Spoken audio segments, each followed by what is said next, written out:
The last couple of months have been extremely busy.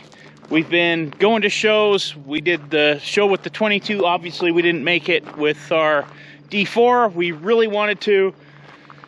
You guys have seen the track video.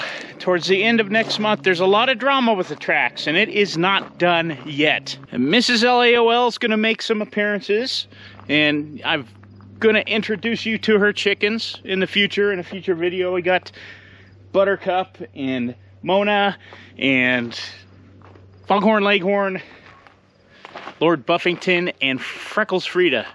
She painted these concrete chickens she found on Facebook. They turned out fantastic.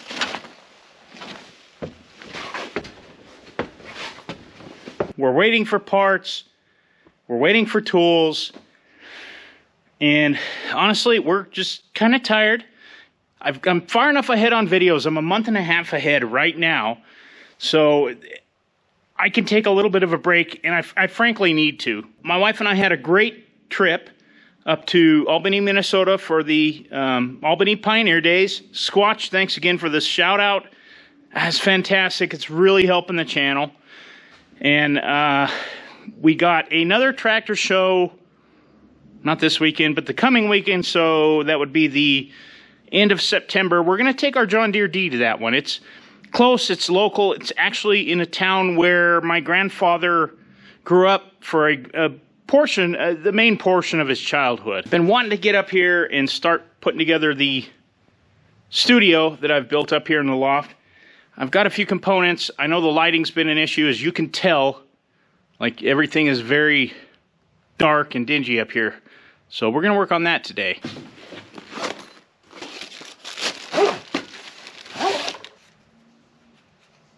Okay, these are the stands for the lights, and there's a reflective shield, I guess you'd call it. I really don't know anything about photography or videography or editing. All that I know, I've taught myself, and it's just been from trial and error, and I watch a lot of other YouTube channels to see what they do.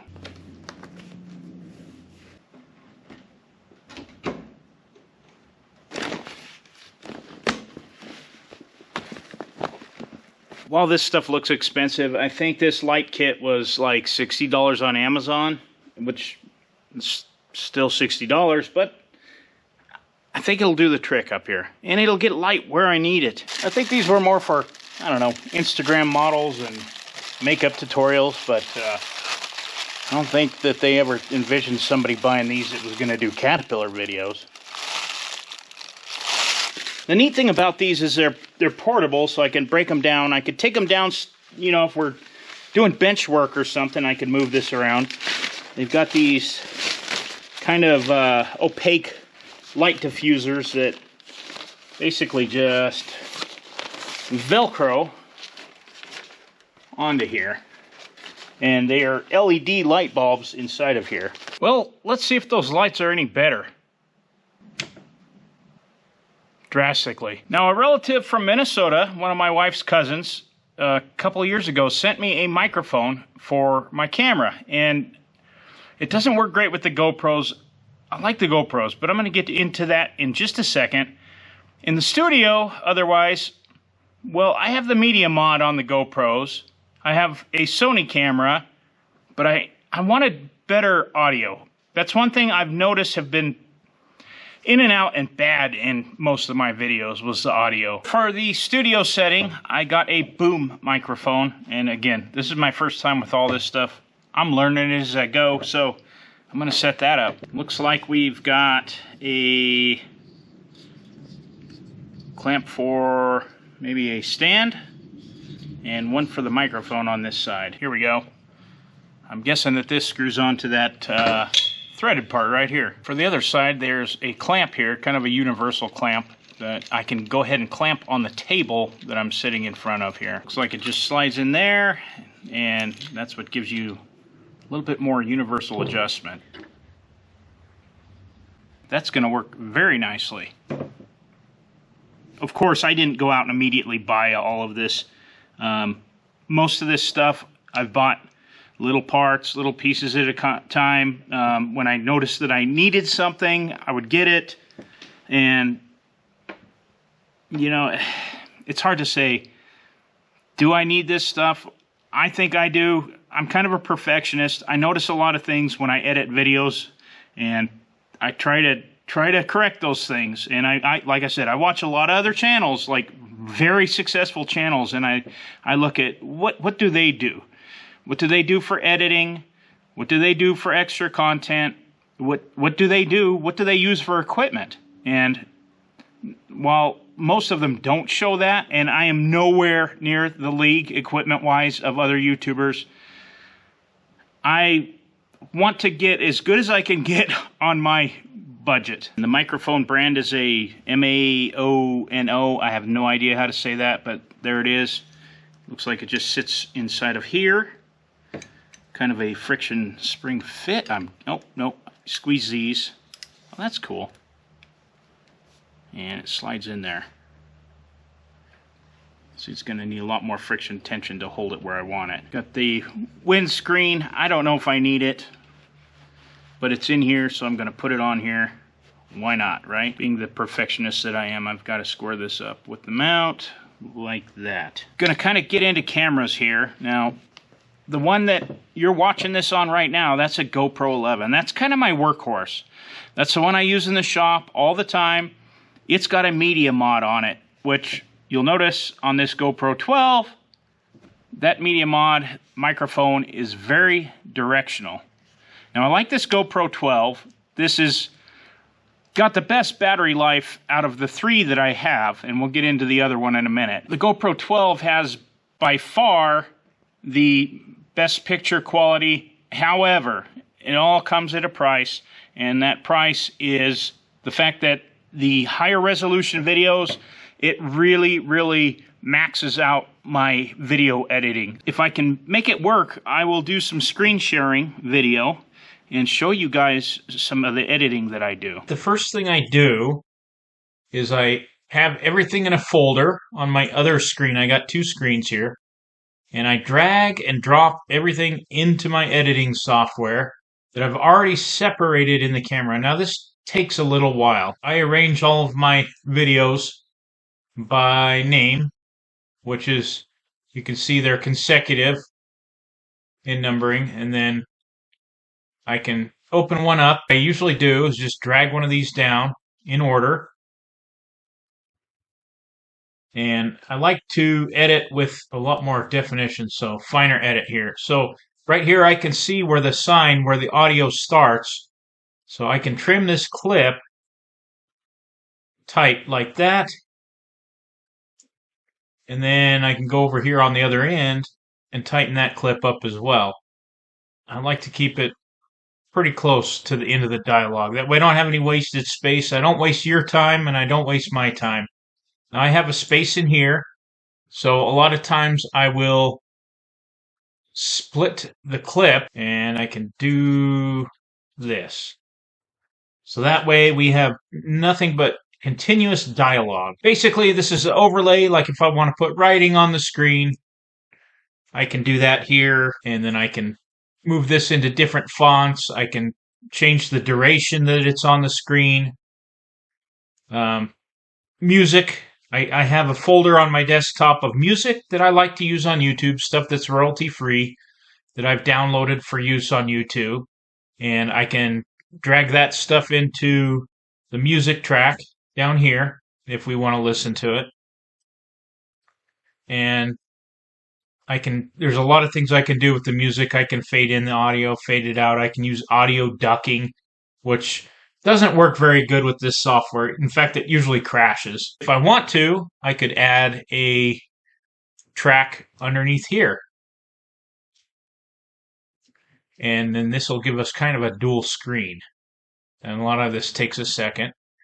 And you'll see that this screen here, this is from the Albany show. And that's actually Squatch up there in that tractor waving at us right there. And I didn't even notice this at the time, but we're going to do a video with Squatch in it in November a little further. So that's the long and short of it. Now this is a lot more detailed. This is just a quick snapshot of what I do. Honestly, it's fun. You could probably tell I enjoy this. I truthfully do and I probably make it a lot harder on myself than I need to. So that's the editing side of things. And I use this Corel Video Studio. It's worked just fine for me.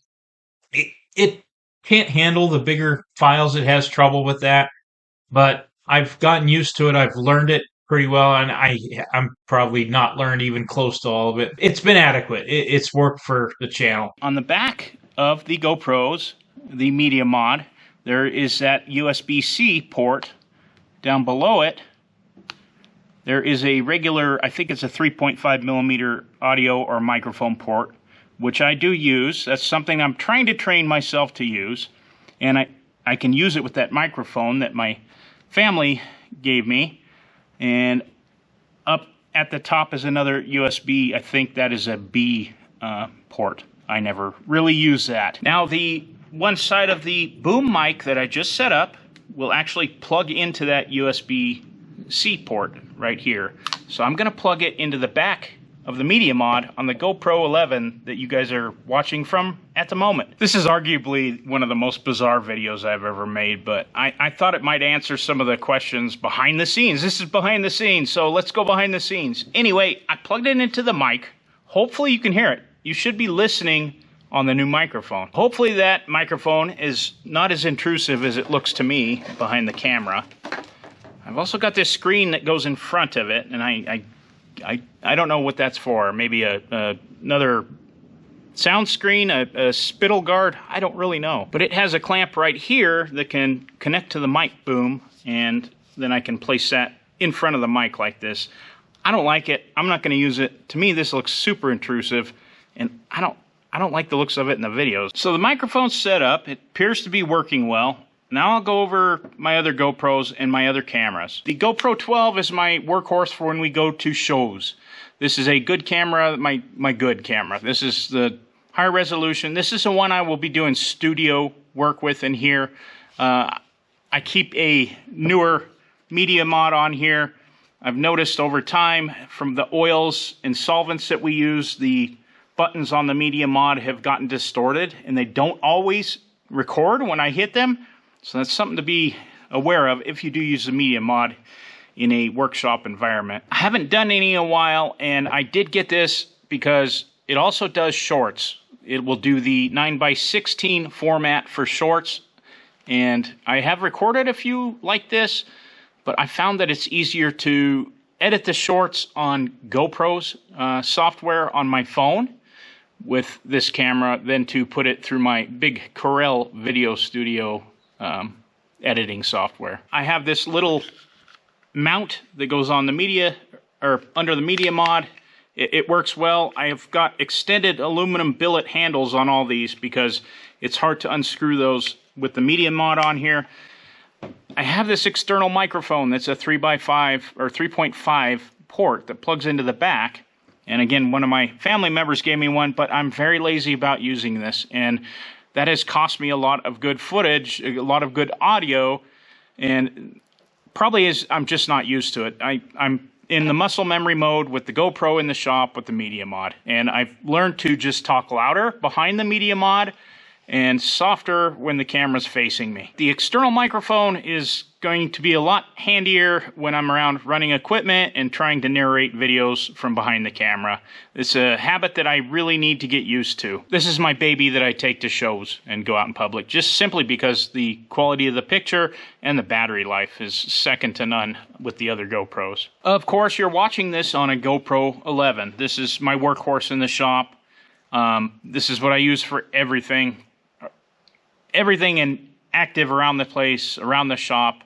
I keep it in my pocket. It's sitting on a taller version of this tripod, and I guess you call it a selfie stick, but it extends a lot further, and I can get full frame shots with it. I can pull it up in the air, whereas this one, you get about 8 more inches with it on the GoPro 12. So I have the larger tripod on this one. It's also a little bit more adjustable. And this is actually the third one. I went through quite a few. They're just plastic. They tip over in the shop. They break. Which gets me to another point I like about the GoPros. The lenses can be changed out, and they're fairly inexpensive.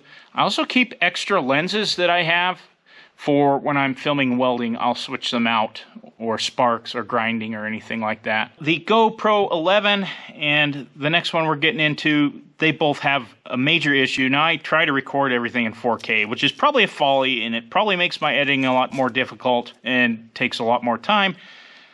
But I like the results. I like the 4K. Folly is they get very hot, and I have lost a lot of good footage, and it's really hard to edit and narrate a story when you lose footage from something that makes everything you've taken footage from in the future way out of context.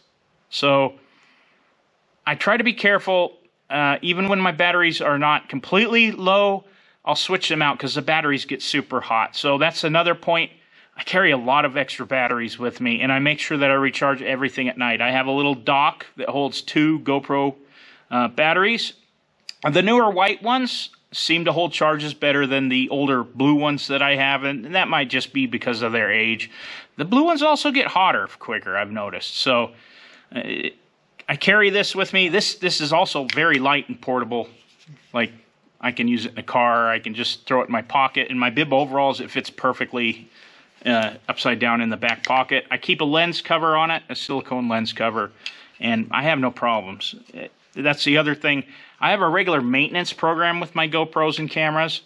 At the end of every day of filming, when I upload everything to the cloud on the GoPro software so that I have that backed up, I will put all the files on the computer into certain files for certain videos, and I will, and a lot of this stuff drives Dad nuts because it takes a lot of time. I will do cuts, like if I change subject matter in a video, I will stop the video, I will put the lens cap on or point it into something blank, and then I will just say into the camera that now we're starting maybe the track disassembly, or so on and so forth.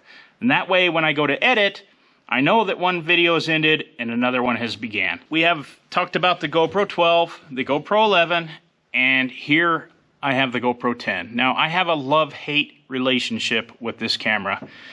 I bought it very early on when they first came out, and I think there was some software issues. I'm not quite certain, but it overheated bad, a lot. I lost a lot of film, and for whatever reason, when I've had cameras overheat the GoPros, sometimes I just lose audio. I will still get the picture and not the audio. So this is my expendable camera. I have this on a very, very sturdy Telesin, Telesin, magnetic mount. And this is just a silicone cover on here. And I don't intend this to take really good audio. This is just a second camera angle that I like to use. This is my expendable one that I'll magnet onto cars and vehicles and tractors and fenders, and if it falls off and tumbles, it's not great, but I won't cry as much as if it happens to my GoPro 11 or the 12. Using it just for that, I really don't have any trouble with it. It doesn't seem to get as hot. Now, I've still got to be more careful if we're in the middle of a 100-degree day here about not leaving the battery on and not recording for extended periods of time.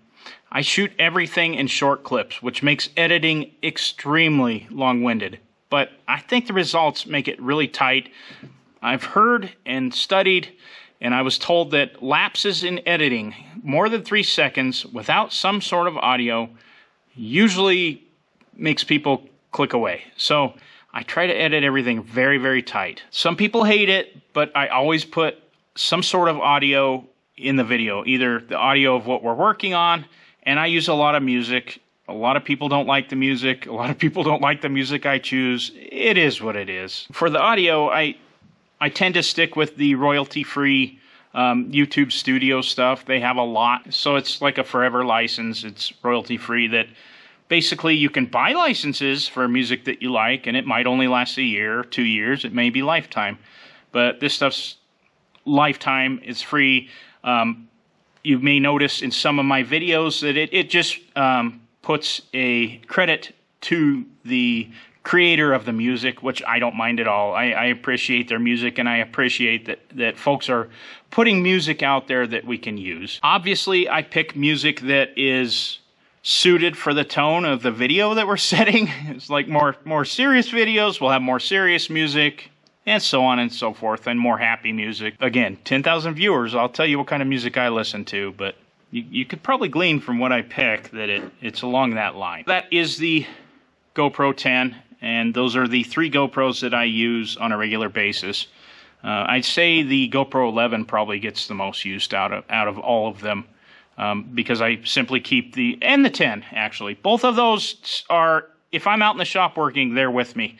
The 12 I keep kind of set aside for studio stuff like this, or going to shows. Back behind you guys, I've got a couple of tripods here. Some of them I'll set on the floor back behind the table. Some of them set up here on the table. But this one's for a different camera.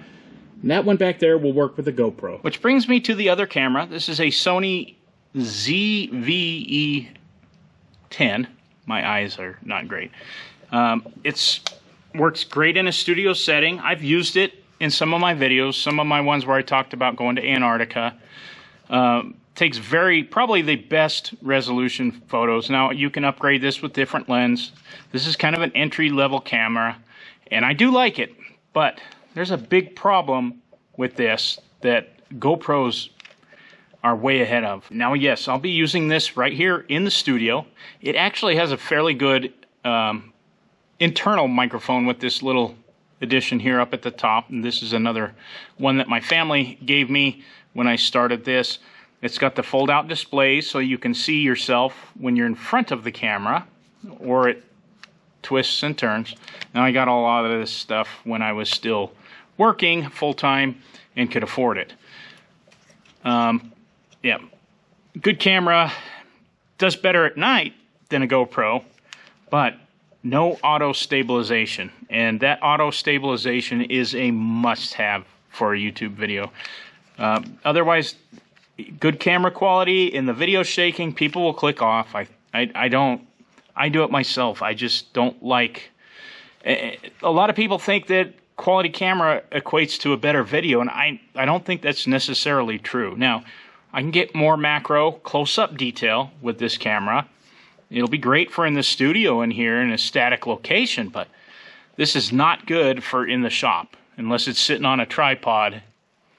And battery life is not that great on these either. I'd say it's probably worse than the GoPros battery life-wise, at least what I've found. So the lights that we set up behind you guys, they also come with remotes. You can turn down the level from 20, 50, 100%. I don't know. I tend not to tweak with stuff like that much. I'm fairly happy with the factory settings on most of these items, and frankly, it's way above my head. If I'd had my son here to figure all this out, yeah, it would be one thing, but I am really fumbling through a lot of this stuff. So the studio that we lovingly call the cat house, this is where we want to do some things in the future that Dad and I would like to discuss, where we can both sit here in a studio setting and we can kind of recap what went wrong, what went right, what we did, and we can talk about our adventures and stories and things like that.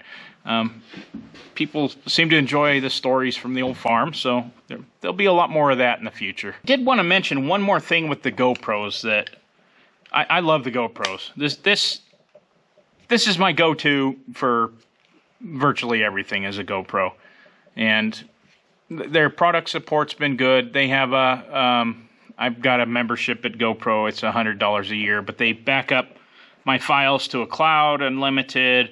I have access to an editing software, which is great for shorts and smaller videos.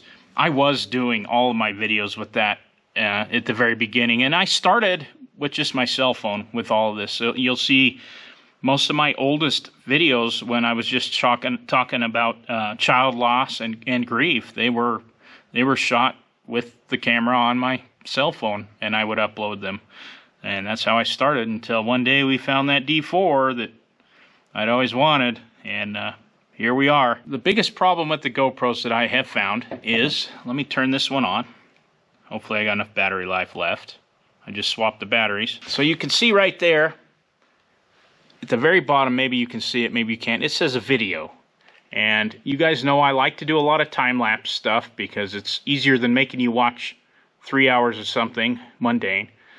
But we have a photo setting right there, and you hit the power button on the end, and then you have the time-lapse. Well, it's very easy to go to power down the camera by holding the power down, and maybe it doesn't go down, and the next time you go to start it back up to film something you're putting on the tractor, you hit the power button and it puts it in time-lapse. So it's very easy for you to accidentally get into time-lapse mode and lose everything that you were working on. The most frustrating account that I had was the Bucyrus Erie 50B at the ROLAG show in Minnesota about a year ago. Those folks, that was my first real good video that got over 100,000 views. And those folks were kind enough to, they recognized me, and they wanted me to come up in the steam shovel and get a quick tour and go over it and film it, and I was so excited to do it.